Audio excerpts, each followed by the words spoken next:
évidemment. Ah ouais, Franz, vous étiez où, vous? J'étais au Figaro, dans mon bureau, j'étais directeur de la rédaction.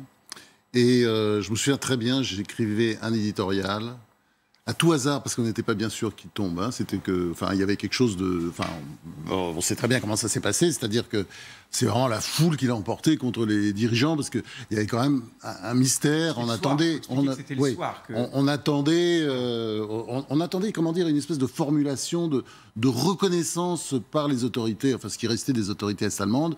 D'ailleurs, il y a eu un comité, si ma mémoire est bonne, de Reuters qui a réglé le problème. Et je me souviens, j'écrivais l'éditorial, donc en attendant. Enfin, vous savez souvent comme on fait dans les journaux, c'est-à-dire ça n'allait pas forcément être le prochain journal parce que on était un journal sérieux. On n'avait pas dit voilà le mur est tombé s'il n'était pas tombé, s'il y avait eu des tentatives de reprendre les choses. Donc et en même temps j'écrivais l'éditorial sur voilà c'est fini. Et je me souviens que je parlais même de la réunification allemande et vous savez quoi, je pleurais. On ne pouvait pas ne pas pleurer. C'était un moment d'émotion incroyable. Vincent, vous avez vraiment raté quelque chose. C'était un moment d'émotion juste absolument incroyable. Je me souviens, j'ai dû chialer pendant 2 heures.